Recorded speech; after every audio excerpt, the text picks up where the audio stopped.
সুপ্রিয় দর্শক, স্বাগত আনোয়ার ইস্পাত এই সময়। আমি ফখরুল আলম কাঞ্চন আপনাদের সঙ্গে আছি।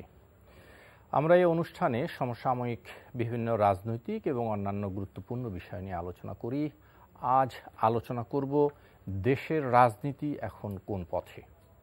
এ বিষয়ে আলোচনার জন্য আমরা তিনজন অতিথিকে আমন্ত্রণ জানিয়েছি। আমাদের সঙ্গে আলোচনা করতে স্টুডিওতে উপস্থিত আছেন আওয়ামী লীগের মুক্তিযোদ্ধা বিষয়ক কেন্দ্রীয় উপকমিটির সদস্য জনাব মোহাম্মদ মনিরুজ্জামান মনির, আছেন বিএনপির কেন্দ্রীয় নির্বাহী কমিটির সদস্য অ্যাডভোকেট শেখ ওয়াহিদুজ্জামান দীপু। এছাড়াও আরও সঙ্গে আছেন বাংলাদেশ ছাত্র ইউনিয়নের সাবেক সভাপতি জনাব শরীফুজ্জামান শরীফ। স্বাগত জানাচ্ছি আপনাদের তিনজনকেই। আমি শেখ ওয়াহিদুজ্জামান দীপু আপনার কাছ থেকে শুরু করতে চাই।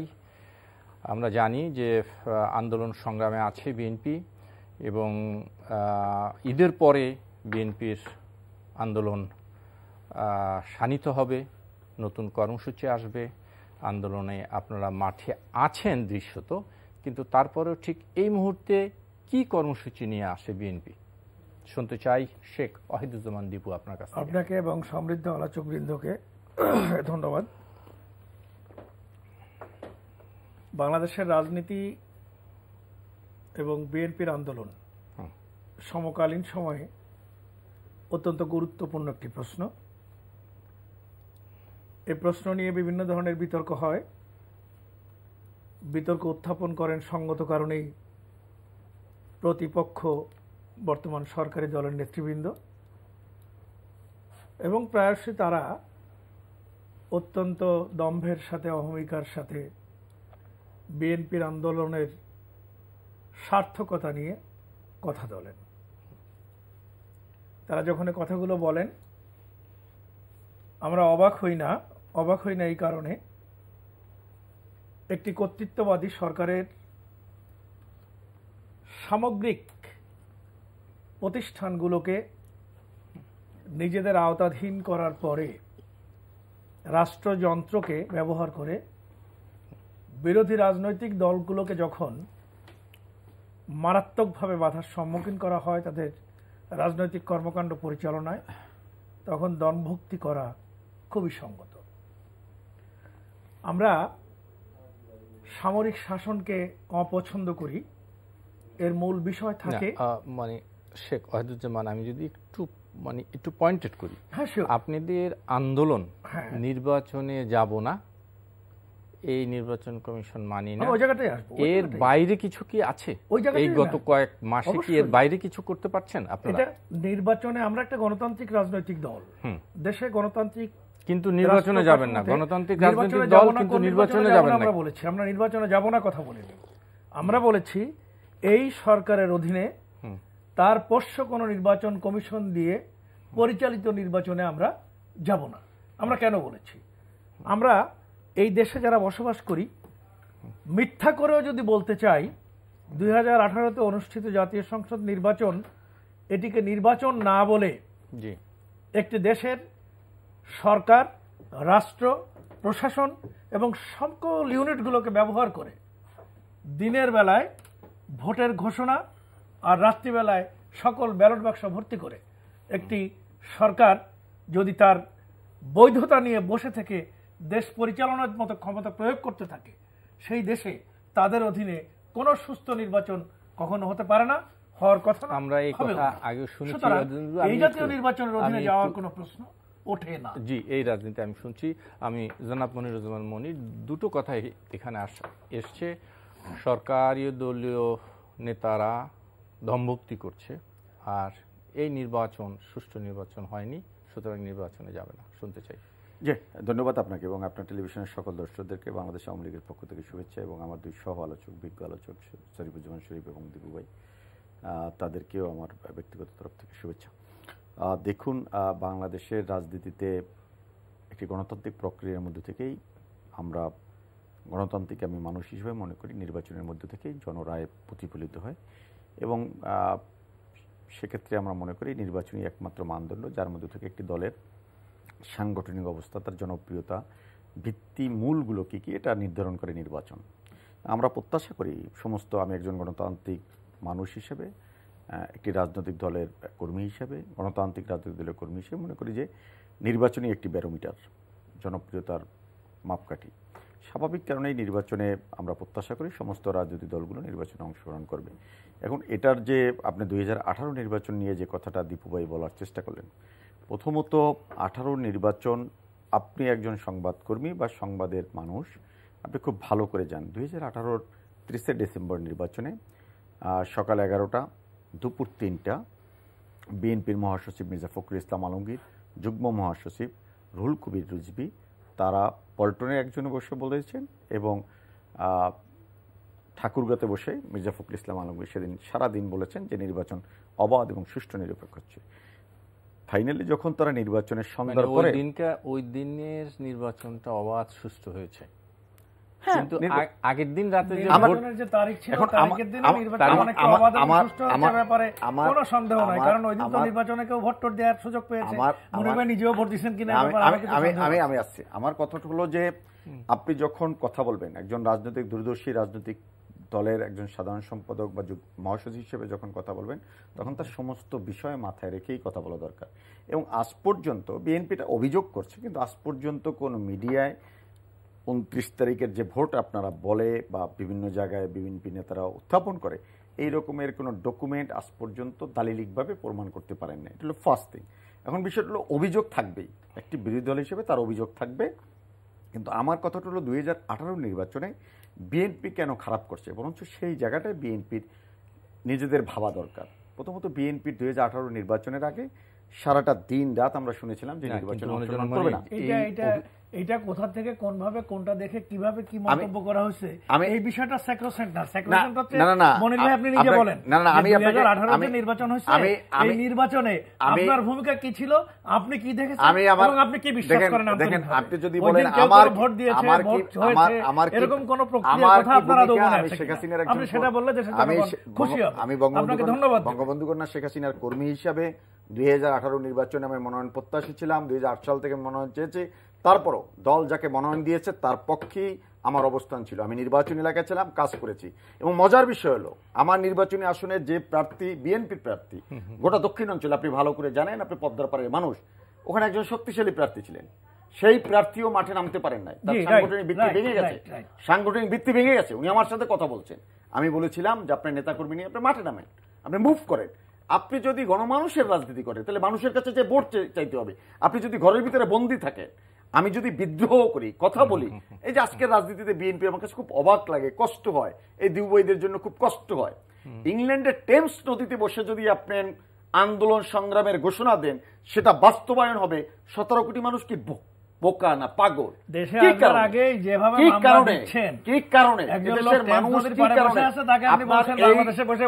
এই দক্ষিণ পূর্ব এশিয়া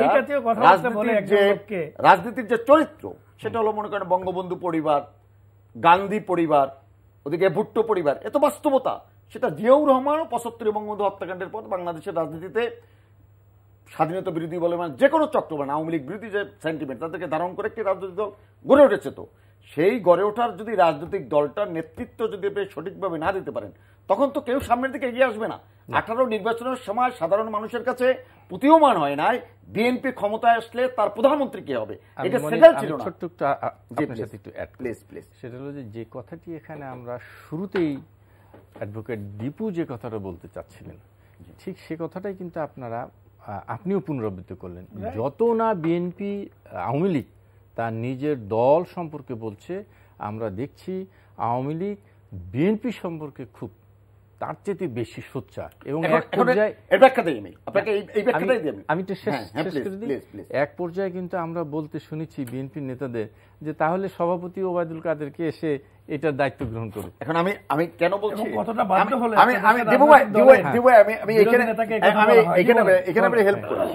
আমি একজন রাজনৈতিক কর্মী, শরীফুজ্জামান শরীফ একজন রাজনৈতিক কর্মী, আপনি একজন রাজনৈতিক কর্মী, একজন সিজন পলিটিক্যাল ওয়ার্কার হিসেবে আমাদের বেড়ে ওঠা। আমি মাঠের রাজনীতিতে যদি চাই, আমার একটা শক্তিশালী বিরোধী দল দরকার। কেন দরকার? দলগুলোর মধ্যে স্বেচ্ছাচারিতা থেকে যদি আপনি রক্ষা পেতে চান, পরিপূর্ণ যদি গণতন্ত্রকে প্রাতিষ্ঠানিকভাবে রূপ দিতে চান, সেক্ষেত্রে কিন্তু শক্তিশালী বিরোধী দলের প্রয়োজনীয়তা খুব বেশি।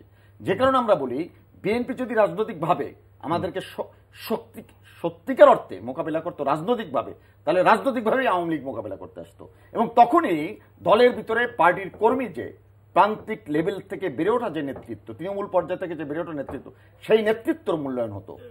আমি বারবার এই জায়গাটা আমি ফোকাস করতে চাচ্ছি, এবং এই জায়গাটায় বিএনপি রাজনৈতিকভাবে এটা মোকাবিলা করতে পারে না। বিএনপি রাজনৈতিকভাবে মোকাবিলা করার জন্য কথা বলতে পারে, তার আগেই দেখা যায় না। এই কথা বলে দিব লাভ নেই, এই কথা বলে লাভ নেই। 2001 থেকে 2006 সাল পর্যন্ত আমরা কিন্তু ব্যারিকেডের ভিতরে ছিলাম, কাঁটাতারের বেড়ার ভিতরে, আমরা কিন্তু 3-4 বছর লেখা দিতে পারি না। এই পরিস্থিতি ছিল। পিটিএ লোক মেরে তাদের পরে নষ্ট, এই কথা বলেন না, পিটিএ লোক মারা আর সরাসরি আরজেস গ্রেনেড নিক্ষেপ করে মারা, বিরোধে পার্থক্য ছিল। এই হিংস্রতার চেয়ে বড় রাজনীতি করে, বড় হিংস্রতা গণতান্ত্রিক প্রক্রিয়ায়, গণতান্ত্রিক ভাষায়, গণতান্ত্রিক ভাবে তো বিএনপির জন্মই না, গণতান্ত্রিক ভাবে তো বিএনপির জন্মই না। এই বিতর্কে বিএনপি তো অগণতান্ত্রিক ভাবে বিরোধী। আসেন তখন আমি একদিন আলোচনা আসেন, মুসলিম লীগের পক্ষ করে জন্মগ্রহণ করেছে আওয়ামী লীগ, একটু শরীফুজ্জামান শরীফের কাছ থেকে একটু শুনে তারপর আবার আসি আপনাদের কাছে। জনাব শরীফ, আপনি শুনছিলেন রাজনীতিটা আসলে কোন পথে আছে। আপনাকে ধন্যবাদ, দর্শক শ্রোতাদেরকে ধন্যবাদ, অন্য আলোচকদেরকে শুভেচ্ছা। আমি আপনার কাছে দাবি করবো যে সময়ের ব্যবধান, মানে ডিস্ট্রিবিউশনটা যাতে সবাই ইকুয়ালি পায় আর কি। বাংলাদেশে আসলে এখন আর রাজনীতি সরকারের দ্বারা নিয়ন্ত্রিত, সরকার ঠিক করে দিচ্ছে আপনি রাজনীতি করতে পারবেন কি পারবেন না। আমাদের দেশের গণতন্ত্র, আমাদের দেশের আইনের শাসন, হ্যাঁ, এই প্রক্রিয়াটা 90 সাল পর্যন্ত আমাদেরকে মিছিল মিটিং করতে হলে পুলিশের পারমিশন লাগতো না। সর্বনাশটা বিএনপি করে দিয়ে গেছে। বিএনপির ধারণা ছিল আমরা সারা জীবন পাওয়ারে থাকবো। আব্দুল মতিন চৌধুরী ঢাকা শহরে মিছিল মিটিং করতে হলে ডিএমপি অ্যাক্ট পরিবর্তন করে যে অনুমতিটা ব্যবস্থাটি করেছিল, তার ফলাফল আমরা এখন ভোগ করছি। কোন ঘরের মধ্যে আপনি সভা সমাবেশ করতে গেলে, এমনকি ঘরের মধ্যে মিলাদ পড়তে গেলেও, কিছুদিন আগে শেওড়াপাড়ায় বিএনপির এক কর্মীর মৃত্যুবার্ষিকীতে মিলাদ পড়তে গেছে, পুলিশ সেখানে হানা দিয়ে কয়েকজনকে গ্রেপ্তার করে নিয়ে গেছে। অর্থাৎ রাজনীতিটার শুরুটা করেছিলেন এবং সেটি পূর্ণতা পাচ্ছে, বিকশিত হচ্ছে আজকের সরকারের আমলে। এবং এই সরকারের আমলে আপনি একটি জায়গায়, ঢাকা শহরে মিছিল মিটিং করার কতগুলো স্পট ছিল, আপনি এর ভেতর থেকে মেসেজটা পেয়ে যাবেন। ঢাকা শহরের আমরা ছোটবেলার থেকে ইতিহাসে দেখেছি পল্টন ময়দানে, সেখানে জনসভা হতো, সোহরাওয়ার্দী উদ্যানে জনসভা হতো। আপনি ঢাকা শহরের রাস্তায় সভা সমাবেশ বন্ধ করেছেন। আপনি খোঁজ নিয়ে দেখেন, সেই যে পল্টন ময়দানে এখন আর সভা সমাবেশ করা যায় না। আপনি মুক্তাঙ্গনে সভা সমাবেশ করা যায় না। সোহরাওয়ার্দী উদ্যানে আপনি সভা সমাবেশ করতে দিচ্ছেন না। অর্থাৎ সোহরাওয়ার্দী উদ্যানে সমাবেশ করছে, আমি শেষ করি, এটি কেবল সরকারি দলের জন্য আপনি উন্মুক্ত রেখেছেন এবং সর্বত্র তাদের উন্মুক্ত। তাদের কেন্দ্রীয় সম্মেলন, পুলিশের সমস্ত ব্যবস্থাপনা সেখানে সাপোর্টটা পায়। অন্য দলের সমাবেশের আগের দিন পর্যন্ত দরখাস্ত নিয়ে ডিএমপি কমিশনারের দরজার সামনে দাঁড়িয়ে থাকতে হয়। অর্থাৎ আপনি রাজনীতি করতে পারবেন কিনা নিয়ে তো করতে হবে, অনুমতি নিয়ে করতে হবে।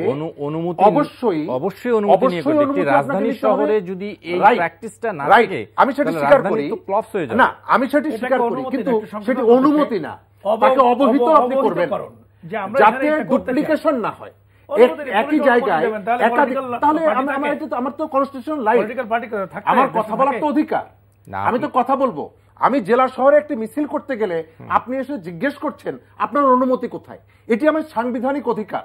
আপনি আমার সাংবিধানিক অধিকারকে ওসির হাতে ছেড়ে দিয়েছেন। ওসির দয়ার উপরে নির্ভর করছে আমি সাংবিধানিক অধিকার প্রয়োগ করতে পারবো কি পারবো না।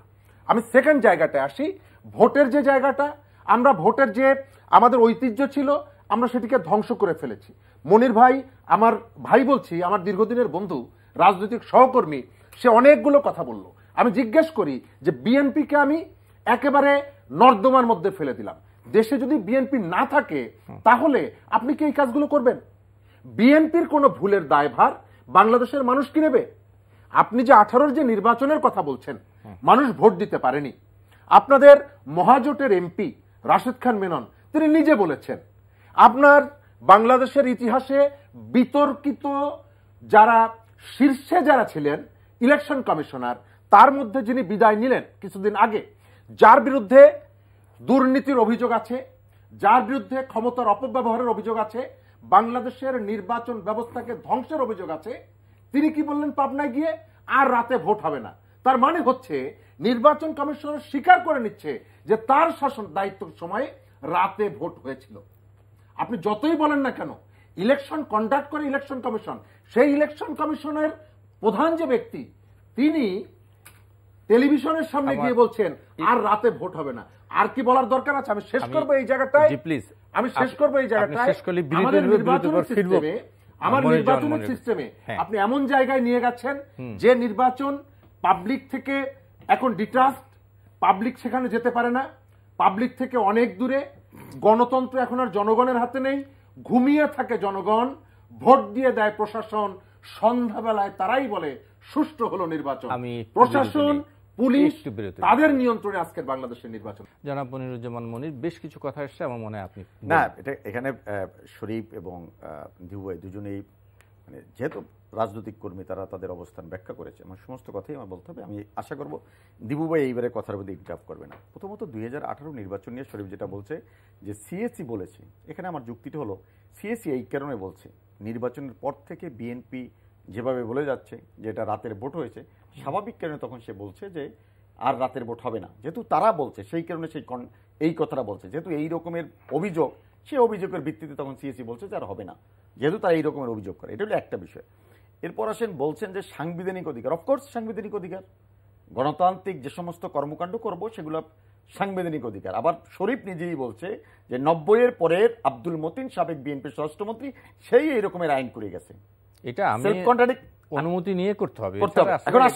এখন আসেন, আমি যে কথা বললাম যে আমি যে গণতান্ত্রিক আন্দোলনের কর্মী, আমি সেই জায়গাটায় 2001 সাল থেকে 2006 সাল পর্যন্ত আমি আমার নির্বাচনী এলাকাতে বাংলাদেশে 1 অক্টোবরে নির্বাচনের পর যে পরিস্থিতি ছিল, গোটা বাংলাদেশে হিন্দু সংখ্যালঘু অন্যান্য ধর্মাবলম্বী যারা ছিল তাদেরকে কিভাবে নির্যাতন করেছে, আওয়ামী লীগকে ভোট করার কারণে তাদেরকে মেরে ফেলেছে। আপনি নিজে জানেন, আপনার বাড়ি মাদারীপুর, পাশে হইল কালকিনি, আপনার পাশেই হইল গৌরনদী, আগলজোড়ায় কি ঘটনা ঘটেছে আমরা সকলে জানি। সেই জায়গায় দাঁড়িয়ে 2001 সাল থেকে 2006 সাল পর্যন্ত যে রাষ্ট্র ব্যবস্থা, সন্ত্রাস একটা রাষ্ট্রের স্বীকৃত বিষয় ছিল এবং রাষ্ট্রের না, গোটা দক্ষিণ পূর্ব এশিয়ার অসাম্প্রদায়িক বাংলাদেশের নেতা বঙ্গবন্ধু কন্যা শেখ হাসিনাকে হত্যার উদ্দেশ্যে আর্জেস গ্রেড নিক্ষেপ করেছে। সেই জায়গাটা, সেই পরিস্থিতি বাংলাদেশ আজকে নেই। হ্যাঁ, অনেক জায়গায় কিছু সীমাবদ্ধতা আছে। এই যে সাংবিধানিক অধিকার আমার যেমনিভাবে আছে, ঠিক তেমনিভাবে সংবিধান আপনাকে বলে নাই যে আপনার সন্তান সম্ভব একজন মাকে আপনি হত্যা করবেন, পেট্রোল বোমা মারবেন, এটা কিন্তু আপনাকে দেয় নাই, এই অধিকার দেয় নাই। গণতান্ত্রিক অধিকার যেমনিভাবে আপনার মিছিল মিটিং করার, বক্তৃতা করার, ঠিক তেমনিভাবে সরকার বা আইন শৃঙ্খলা রক্ষাকারী বাহিনী তাদেরকে নিরাপত্তা বিধান ওই সরকারের, এটাও আইন শৃঙ্খলা রক্ষা বাহিনী করবে। এটা ভুলে গেলে চলবে না। আমরা খুব কমন কথা বলে গেলাম, স্লোগানের মতন বলে গেলাম এই থেকে, যে বাংলাদেশ কোথায় ছিল সেই বাংলাদেশ আইনের শাসনের যে কথা বলেন, দীপুভাইদের মতন মানুষদের কাছে শুনতে খুব ভালো শোনায়। জাতির পিতার হত্যার বিচার করা যাবে না, এই রকমের আইনের শাসন অনুপস্থিত যেখানে ছিল, সেখানে আমরা আইনের শাসনকে আমরা বরঞ্চ এদেশে প্রয়োগ করছি। বঙ্গবন্ধু কন্যা শেখ হাসিনা যুদ্ধাপরাধের বিচার করছে। রাজনৈতিক যত অচলায়তন ছিল সেটা এই আমলে হয়েছে, এটা স্বীকার করতে হবে। বঙ্গবন্ধু হত্যার বিচার 2001 সাল থেকে 2006 সাল পর্যন্ত 96 ক্ষমতা আসার পর আমরা যেটা শুরু করলাম সেটা করতে পারে না। কি তারা অসহায় বোধ করে, বিচারপতিরা বিব্রত হয়। এগুলো কার কারণে হয়েছিল? তৎকালীন আইন মন্ত্রীদের ইন্ধনে হয়েছিল। সেই জায়গা থেকে তো সরকার আইনের শাসন ফিরে এসেছে। আজকে যে যখন করছে, বেগম খালেদা যে যখন আইনের শাসনের ঊর্ধ্বে নয়, হাজী সেলিমও ঊর্ধ্বে নয়, সবাই গ্রেপ্তার হচ্ছে। যে অন্যায় করছে তাকে আইনের শাসন আছে বিদায় তাদের আইনের মুখোমুখি হতে হচ্ছে। এটা আমাকে মানতে হবে। আমার কিছু ত্রুটি বিচ্যুতি আছে, কেন আছে? 2014 নির্বাচন আপনি কেন আসেন নাই? 2014 নির্বাচনের সময় আজকের যে আপনার নির্বাচনকালীন সরকারের থাকার জন্য কথা বলছেন, বিভিন্ন জন বলছেন, জাতীয় সরকারের রূপরেখা দিচ্ছেন, বঙ্গবন্ধু কন্যা শেখ হাসিনা বেগম জিয়াকে তো ফোন করেছিল। আমি যদি ধরি যে 2014 সালের নির্বাচনে বেগম খালেদা জিয়া বা বিএনপি অংশগ্রহণ না করার মধ্যে থেকে গণতন্ত্রকে সেদিন চপেটাঘাত করেছিল, কে করেছিল? বেগম জিয়া করেছিল। বঙ্গবন্ধু কন্যা শেখ হাসিনা তো চেয়েছিল সকলের অংশগ্রহণের মধ্যে নির্বাচন। অর্থাৎ আমরা পার্টিসিপেটরি ইলেকশন চাই, এবং গণতন্ত্রকে যদি আপনি প্রাতিষ্ঠানিক রূপ দিতে চান সেক্ষেত্রে দল মত নির্বিশেষে সকলকে পার্টিসিপেট করতে হবে এবং নির্বাচনে অংশগ্রহণ করার মধ্যে থেকে আপনার প্রমাণ করতে হবে। এই যে আপনার 18 নির্বাচনে আমি এই 18 তো গেল আছেন কাঞ্চন ভাই, এই 18 নির্বাচনে কেন ভুল হয়েছে আপনারা এইটা স্বীকার করতে হবে। বিইং এ পলিটিক্যাল ওয়ার্কার, আমার কাছে মনে হয়েছে 18 নির্বাচনের সময় একাধিক প্রার্থী ছিল, বিএনপির একাধিক প্রার্থী ছিল, কনফিউজ ছিল। আমি আপনার বলি, শাহজাহান উমরের মতন লোক এদেশে বৃহত্তম, 71 মুক্তিযুদ্ধের অবদান, আইন প্রতিমন্ত্রী ছিল, তার বিপক্ষে তার আরেকজন প্রার্থী ছিল। আমার নির্বাচনী আসনের কথাই বলছি, যদি আমার সাথে যদি ইলেকশন হয়, শাহজাহান উমরের সাথে একটা টাফ ইলেকশন হবে। সেই শাহজাহান উমরের বিরুদ্ধেই তো জামাল নামে আরেকজনকে প্রার্থী করে দিচ্ছে। এগুলো টাকার বিনিময়ে যখন হবে নমিনেশন, তখন তো আপনার সেখানে দল শক্তিশালী অবস্থা দাঁড়াতে পারে নাই, এটা তাদের ব্যর্থতা। এবং দল সিদ্ধান্ত নিতে পারে নাই দলের প্রধানমন্ত্রী কে হবে। সাংবাদিকরা যখনই প্রশ্ন করছে তখন কিন্তু উত্তর দিতে পারে না, বিকজ বেগম খালেদা জিয়া দণ্ডিত, তারেক রহমান দণ্ডিত, এবং সে লন্ডনে পলায়ন করে আছে। স্বাভাবিক কারণে এইখানে বাংলাদেশের মানুষ তৎকালীন এখন আসেন, আমি যদি বলছি আগে 14 নির্বাচনে ধারাবাহিকভাবে বিএনপি পার্লামেন্টে থাকতো, সেটা শক্তিশালী বিরোধী দল হোক বা সরকারে যদি তারা যাইতো, তাহলে কিন্তু গণতান্ত্রিক অবস্থানটা শক্তিশালী হতো। এই জায়গাটাই ভুল করছে, জায়গা নিশ্চিত সেটা মানে আমরা স্বীকার করছি। কিন্তু আমার প্রশ্ন হচ্ছে 18 নির্বাচনে যেটি হয়েছে সেটির জন্য কি আপনি বিএনপিকে, আমার 3 জায়গায় বিএনপির মানে প্রতি জায়গায় 3 জন ক্যান্ডিডেট ছিল, 4 জন ক্যান্ডিডেট ছিল, কিন্তু নির্বাচন তো হয়নি।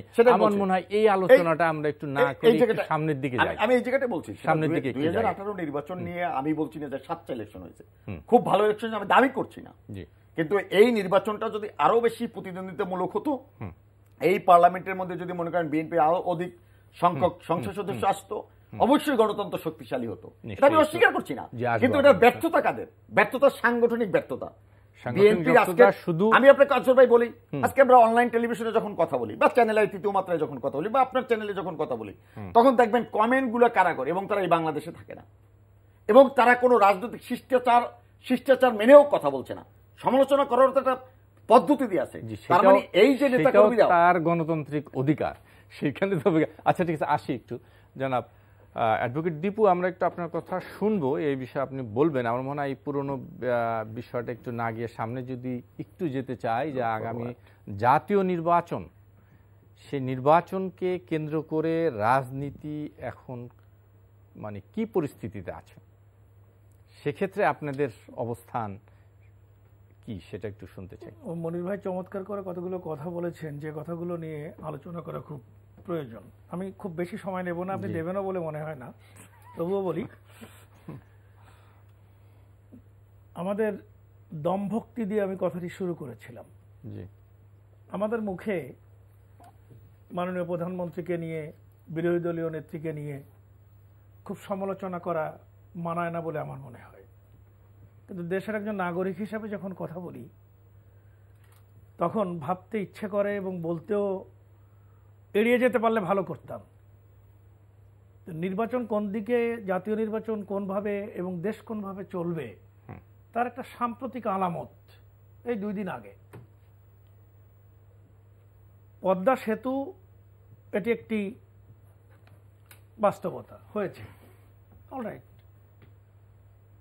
দেশের প্রধানমন্ত্রী, সরকার জনগণের টাকা দিয়ে এটা করেছেন, সত্য। তাদের আন্তরিকতার যখন যে সরকার আসে তারা উন্নয়নমূলক কর্মকাণ্ড করে, সে যে প্রক্রিয়ায় পারে করেছেন, এ নিয়ে বিতর্কে আমি যাব না। এখানে বেগম জিয়াকে টুস করে পানির মধ্যে ফেলে দেওয়ার কথা, আমি যদি একটু আমি ওখানে যাচ্ছি ভাই, না আমি ওখানে যাব না, আমি ওই আলোচনায় না গিয়ে বরং আজকে যদি এক লাইনে শেষ করছি, না আপনি বলবেন, আমি যদি একটু বলি, আজকে মির্জা ফখরুল বলেছেন যে পদ্মা সেতুতে আসলেই কত টাকা খরচ হয়েছে, এর একটা হিসাব দরকার, তা জনগণ জানতে চায়। হঠাৎ করে এই কথাটি কেন আসবে না? এটা আগে থেকেই আসছে, আমরা তো গোড়া থেকেই বলে আসছি। 10,000 কোটি টাকার প্রজেক্ট মেঘা করতে করতে 30-40 হাজার কোটিতে দাঁড়িয়েছে। সংযোজন তারপরেও পৃথিবীর বিভিন্ন জায়গায় এই জাতীয় উন্নয়নমূলক কর্মকাণ্ডে যে সকল পরিসংখ্যান দেখা যায় তাতে দেখা যায় আমাদের পার্শ্ববর্তী রাষ্ট্র সহ পৃথিবীর বিভিন্ন রাষ্ট্রে যে খরচ হয়েছে 1 কিলোমিটার পরিমাপের এই জাতীয় কর্মকাণ্ড করতে আমাদের দেশের খরচের পরিমাণ 10, 15, 20, 25, 30 গুণ পর্যন্ত বেশি। সঙ্গত কারণেই সেখানে আসতে পারে সেখানে এত টাকা লাগলো গেল কোথায়? পদ্মা নদী না থাক, সেখানে কিন্তু এর থেকেও লম্বা নদী আছে, পৃথিবীতে এর থেকেও বড় বড় ব্রিজ আছে, কিন্তু খরচের প্রশ্নটা হচ্ছে পদ্মা নদীতেই শুধুমাত্র খরচ হবে, এমন খরচ যে খরচের হিসাব মেলানো যাবে না। তখন প্রশ্ন আসবেই, সন্দেহ আসবেই, এবং এই টাকা কত বরকতুল্লাহ সাহেব মানে কি বারাকাত, আবুল বারাকাত গতকালকে বলেছেন কত হাজার কোটি, 46,000 কোটি টাকা। এটা কি একবারও উচ্চারণ করতে পারেন সহজভাবে? কত টাকা? তিনি বলেছেন 2% টাকা যদি ফিরিয়ে আনা হয় তাহলে বাংলাদেশের বাজেটের কোনো ঘাটতি থাকবে না। তাহলে এই টাকাগুলো যেখান থেকে চলে গিয়েছে কি বাবদ আসলো এই টাকা? কোত্থেকে আসলো এই টাকা?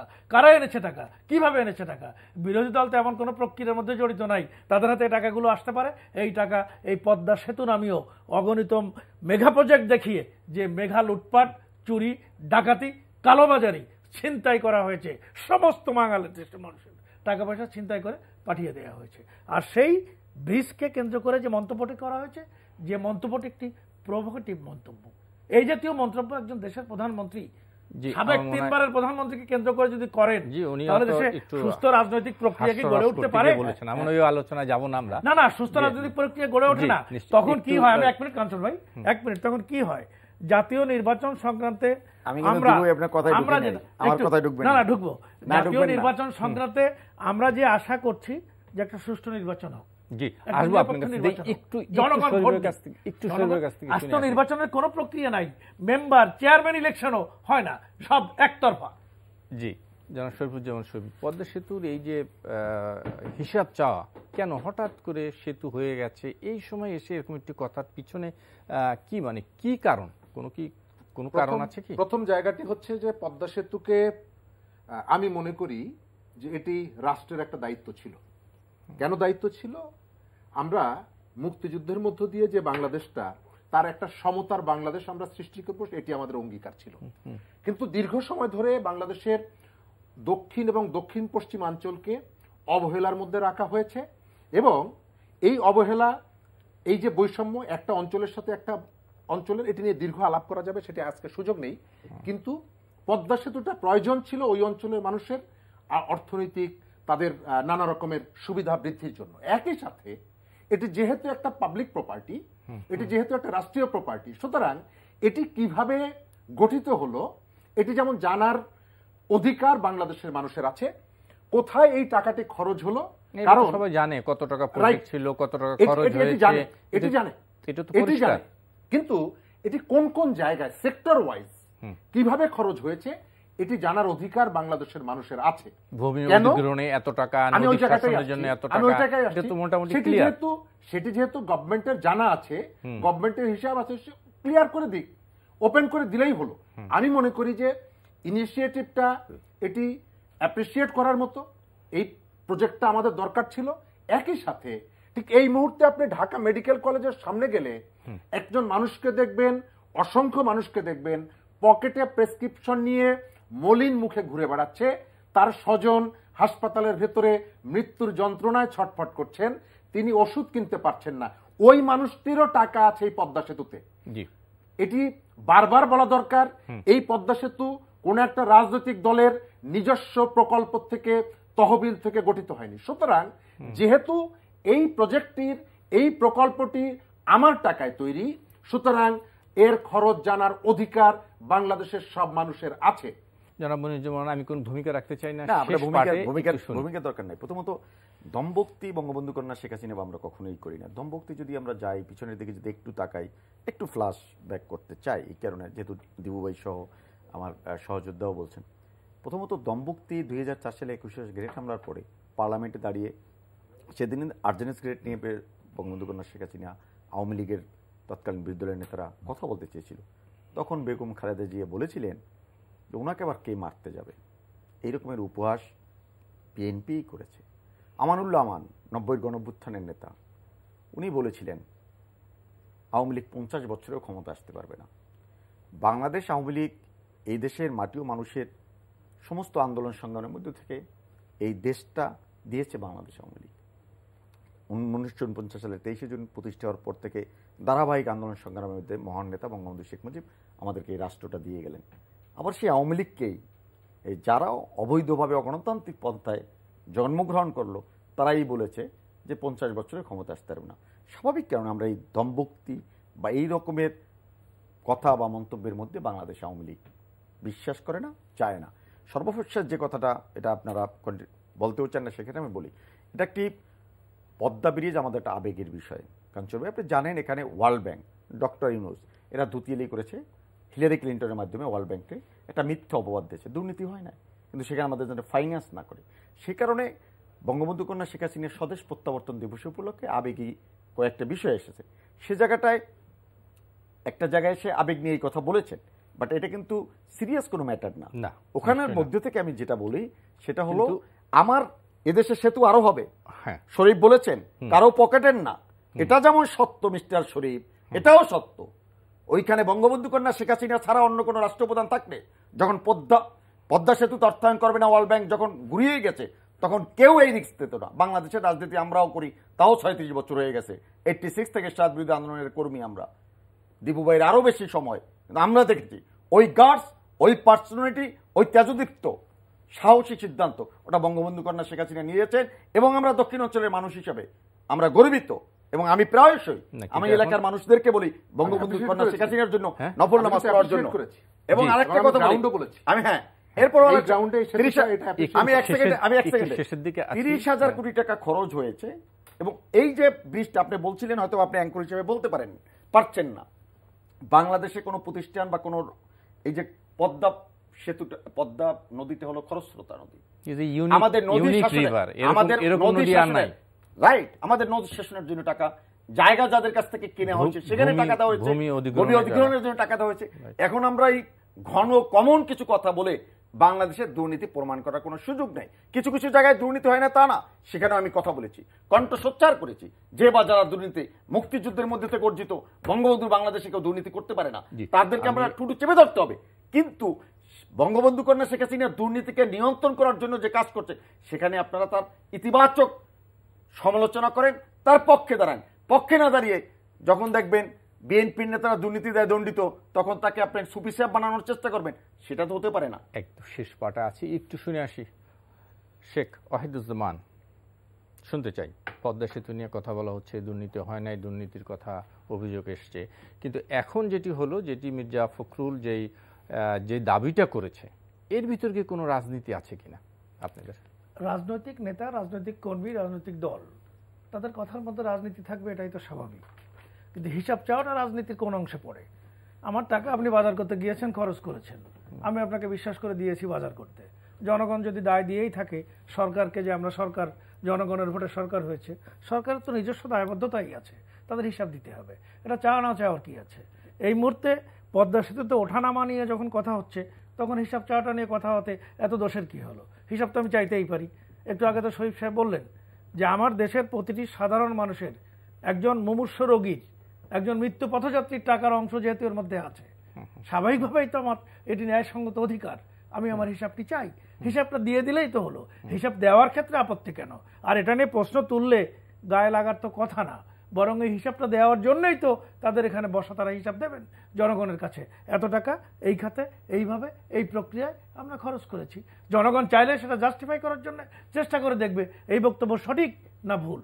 নিজের ঢোল বাজাতে গিয়ে দুর্নীতি করি না এ কথা যেমন বলা যায়, তেমনি বাংলাদেশে দুর্নীতি ছাড়া একটি প্রক্রিয়াও তো সাধিত হচ্ছে, শোনা যায় না। কি লজ্জাজনক ব্যাপার যে একটা টেলিভিশন নিচ থেকে 4 তলায় তুলতে তার বিল করা হয়েছে 36,000 টাকা। একটি এক অদ্ভুত দেশে আমরা বসবাস করি, সেই দেশে দুর্নীতি হচ্ছে না বিভিন্ন প্রকল্পে, এবং সেগুলো কিন্তু এই মেগা প্রকল্পের আওতাধীনই অনেকগুলো প্রকল্প। তো এরকম ওই পদ্মা ব্রিজে যদি দেখা যায় যে একটা এখান থেকে ওখানে নিয়ে যাওয়ার জন্য জাহাজে করে ওই একটা রেল লাইনের পাত নিয়ে যাওয়ার জন্য মোট টাকা লাগবে 3,000, সেখানে বিল করা হয়েছে 3 লাখ। এটা কি আমরা জানতে চাইতে পারি না? না, যে সেরকম- টাকাটি কিভাবে সেরকম খরচ তো করা হলো আসে নাই, সেরকম এটা কোনো নিউজ বা আসেনি তো, সংবাদপত্র কিন্তু এটা আসেনি তাদের কিন্তু এটা। সার্বিক কর্মকাণ্ডে যা দেখা যায় গোটা বাংলাদেশে বিভিন্ন জায়গায় বিভিন্ন প্রকল্পে খরচের ক্ষেত্রে যারা ধরা পড়ছে তাদের ক্ষেত্রে যেটা দেখা যায়, এখানেও ওই জাতীয় একটা হিসাব যে উন্মোচিত হবে না। আর যেসব টাকা দেশের বাইরে বেহিসাবে চলে যে হিসাব বের করছেন তাদেরই অর্থনীতিবিদরা, এত হাজার কোটি এত হাজার কোটি এত হাজার কোটি, এইসব টাকাগুলো বেরোনোর উৎসমূল কি? আমার তো মনে হয় আসবো এসব উৎস আবার থেকে একেবারে বেরোচ্ছে শেষের দিকে আছে শরীফুজ্জামান শরীফ। আমি শেষ একটু করবো এই সংক্ষেপে জায়গাটায়। বলতে অবশ্যই মেগা প্রকল্পগুলোতে দুর্নীতি হয় কি হয় না। গত কয়েকদিন আগে আমরা দেখেছি যে 3টি বিদ্যুৎ কেন্দ্রের ভূমি অধিগ্রহণের ক্ষেত্রে প্রায় 450 কোটি টাকার দুর্নীতির একটি অভিযোগ গণমাধ্যমে এসেছে এবং এটি টিআইবি সহ অন্যান্যরা এগুলো নিয়ে প্রশ্ন তুলেছে। আমাদের এখানে দুর্নীতি হয় না, এটি আপনি শক্ত করে বলতে না, পারবেন না, সেটি কারণ আমরা মনিরুজ্জামান প্রত্যেকটি মনির জায়গায়- বলেও নাই যে দুর্নীতি হয় না। আমি ওই জায়গাটা আসছি যে গভর্নমেন্টের দায়িত্ব হচ্ছে, যেহেতু এটি জনগণের টাকায় নির্মিত, সরকার উদ্যোগটি নিয়েছে, এটার জন্য হাজারবার অ্যাপ্রিসিয়েট করব। এখন সকাল থেকে সন্ধ্যা পর্যন্ত অনবরত জিকিরের মতন কি সরকারকে ধন্যবাদ দিতে হবে এই কাজটি করেছে বলে? না, সকাল কিন্তু থেকে সন্ধ্যা appreciation পর্যন্ত তো তারা আমরা- পাবেই। আমি তো সেটি এত বড় বলছি। একটি project আমি সেটি নিজস্ব বলছি। অর্থায়নে করেছে। আমি সেটি কথার মধ্যে 10 মিনিট কথার মধ্যে 3 বার বলেছি। জি, আমি তো 100 বার বললে জিনিসটা হালকা হয়ে যায়। তো আমি ওই জায়গাটায় যেতে চাচ্ছি না। এইগুলো করতে গিয়ে আমরা অনেকগুলো বেসিক ডিসকাশন আমরা অন্যদিকে ফেলে দিই। এই যে তর্ক বিতর্ক, কে কে কে ঠুস করে ফেলে দিবে, বাংলাদেশের এই সময়কালে মানুষের যে সীমাহীন যে সমস্যা, আপনি দ্রব্যমূল্য বলেন, আপনি অন্যান্য জায়গাগুলোতে বলেন, আমি আমার পলিটিক্যাল একটা আইডেন্টিটি আপনি দিয়েছেন, আমি কমিউনিস্ট পার্টির রাজনীতির সাথে যুক্ত। আমরা মনে করি এই ধরনের কতগুলো আলোচনা অহেতুক সামনে নিয়ে আসা হয় আপনার বেসিক কতগুলো পয়েন্টগুলোকে পেছনে ফেলে রাখার জন্য। ঠিক এই মুহূর্তে আপনি বলেন তো, বিদ্যুতের দাম বাড়ার কারণে নিশ্চয়ই আপনারা এগুলো নিয়ে কথা বলবেন। আমরা আলোচনার মধ্যে সেটি আমরা আলোচনা আনতে পারছি না। কে না, টুস করে, কে আলোচনা টুস করে। করেছি না না সেটি টুস সেটি করে আলোচনা না, টুস করেছি করে। 58% সেটি নিয়ে বিদ্যুতের আলোচনার কারণে আলোচনা হ্যাঁ, আমরা এই যে- করেছি। এই যে জায়গাগুলো, এই আজকে জায়গাগুলো করি নাই, মানুষের গত জীবনকে মানে আরো গতকালই করেছি কষ্টকর আমরা। করে তুলছে, জি। আরো কষ্টকর করে তুলছে, দ্রব্যমূল্য কষ্টকর করে তুলছে। কিন্তু এই যে দুর্নীতির জায়গাটি, এই দুর্নীতির জায়গাটি, গণতন্ত্রহীন যে অবস্থাটা আছে, এই জায়গা থেকে আমাদেরকে বেরিয়ে আসতে হবে। কিন্তু যে ইনিশিয়েটিভগুলো মনির বলল, হাজী সেলিমকে ধরেছে, হ্যাঁ কখনো কখনো ধরে, আবার অনেককেই ধরে না। এবং দুর্নীতি দমনের ক্ষেত্রে বিভিন্ন জায়গায় আমার যেটা ধারণা যে গভর্নমেন্টের যে ইনিশিয়েটিভ, এটি হচ্ছে চুজ অ্যান্ড পিক এই পলিসি। একটু আমি শুনে একে আসবো। পছন্দ করব, তাকে ধরব। আমি আসি একেবারে 1 না, মিনিট। আমি সরকারের অসংখ্য উদাহরণ দিতে পারবো। একটা হলো কাঞ্চন ভাই, প্রথমত রাষ্ট্র যখন দুর্নীতিবাজদেরকে পৃষ্ঠপোষকতা করে, এই সরকার গত 13 বছরে বা 13 বছরের অধিককাল সময় কাউকে রাষ্ট্র পৃষ্ঠপোষকতা করে নাই। যখনই উঠে এসেছে সেটা করে নাই, কিন্তু বিভিন্ন প্রজেক্টে আছে দুর্নীতির তো, খবর কিন্তু সংবাদপত্রে আমরা দেখেছি, তার মানে কি? মিডিয়াতে এসেছে। তার মানে সরকার তো এটাকে চাপাই রাখে নাই। আসুক, আসার মধ্য থেকে জনমত তৈরি হবে, আসার মধ্য থেকে কে কারা দুর্নীতির সাথে জড়িত তাদেরকে ট্রেস আউট করতে হবে। আপনি আমি তাকে চেনবো কারা এই অপরাধের সাথে জড়িত, তার বিরুদ্ধে যদি সরকার ব্যবস্থা না নেয় তখন আপনি বলতে পারবেন। আনটিল আনলেস আমি কথা বলতে পারি না। এখন দেখেন, দুর্নীতি বাংলাদেশে যখন 5বার চ্যাম্পিয়ন হলো, তখন তো দুর্নীতির একটা মূর্ত প্রতীক ছিল হাওয়া ভবন, এটা তো বাস্তব। কিন্তু আজকে তো সরকার তাদেরকে পৃষ্ঠপোষকতা করছে না। হাজী সেলিম বলেন বা বদি বলেন বা যেই হোক না কেন, তাকে আইনের আওতায় আনা হয়েছে। এবং আজকে কিন্তু বাংলাদেশ 5বার চ্যাম্পিয়নের জায়গায় নেই, বাংলাদেশ রেটিং অনেক পিছনে চলে আসছে। কারণ বঙ্গবন্ধু কন্যা শেখ হাসিনা এখানে জিরো টলারেন্স। এবং সর্বশেষ একটা কথা বলে আমি শরীফের কাছে বলছি, again I am repeating, Padma সেতুতে যখন ওয়ার্ল্ড ব্যাংক দুর্নীতির কথা বলেছিল কানাডার আদালতে, সেটা কিন্তু বিচারিক আদালতে প্রমাণিত হয়েছে দুর্নীতি হয়নি। অতএব এই কমপ্লেইন করার কোনো সুযোগ নাই, এই অভিযোগ দেওয়ার কোনো সুযোগ আমি নেই, জানতে চাই, ওই অভিযোগ দেওয়ার কোনো সুযোগ নেই। আমিও ব্যাখ্যা দিচ্ছি মিস্টার শরীফ, কোন কোন কারণে বাংলাদেশের বড় প্রজেক্টগুলোতে, বাংলাদেশে পদ্মা কোথায় পদ্মা সেতুতে কেন কোন কারণে টাকা বেশি লাগে সেটা আমি ব্যাখ্যা দিয়েছি। এটাই হলো বাস্তবতা। হ্যাঁ, আমরা বরঞ্চ আমরা নাগরিক সমাজ, আপনারা যারা আছেন, আমি একটু জাস্ট 10 সেকেন্ড একটু দীপুর কাছে যেতে যাই, সে কথা একদম 10 সেকেন্ডে শেষ। আমি কোনো বক্তব্যের জবাব না দিয়ে যেটা বলতে চাই সেটা হলো, দেশ এমন একটা জায়গায় চলে গিয়েছে, এখন আজকের কাগজেই আছে যে ঢাকা আওয়ামী লীগের কোনো দলকেই থামিয়ে রাখা যাচ্ছে না। ছাত্রলীগ, যুবলীগ, স্বেচ্ছাসেবক লীগ, চাঁদাবাজির মাত্রা এমন একটা পর্যায়ে গিয়েছে, স্বরাষ্ট্রমন্ত্রীও তার পক্ষ থেকে বলছেন যে আমার নামে যারা চাঁদা তোলে তাদেরকে কঠোর হস্তে দমন করা হোক। তার মানে দেশে, আমি 1 মিনিটে শেষ করে মানে দিচ্ছি, প্রতারক দেশে অপরাধী তো আইন থাকবেই। আইন এটা অপরাধী দমন না, এটা হচ্ছে দলের যে বেআইনি প্রক্রিয়ায় উপার্জন করার যে প্রতিযোগিতা এমন একটা মাত্রায় চলে গিয়েছে যে কেউ কাউকে এখন দমন করতে পারছে না।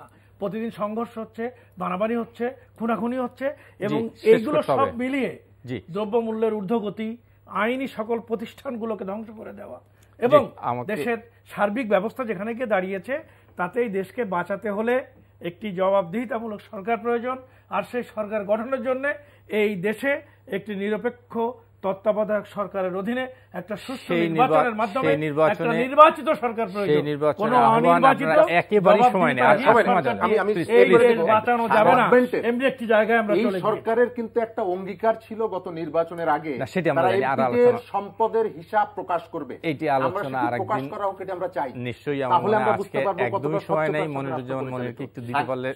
সাংবিধানিক প্রক্রিয়ার মধ্যে নির্বাচন হবে, সেই নির্বাচনে বিএনপি অংশগ্রহণ, এটি আমরা করুক, এটা আমরা প্রত্যাশা করি। আজকের আলোচনা আমাদের এখানেই শেষ করতে হচ্ছে। শেখ ওয়াহিদুজ্জামান দীপু, শরীফুজ্জামান শরীফ এবং মনিরুজ্জামান মনির, আপনাদের তিনজনকে অনেক অনেক ধন্যবাদ।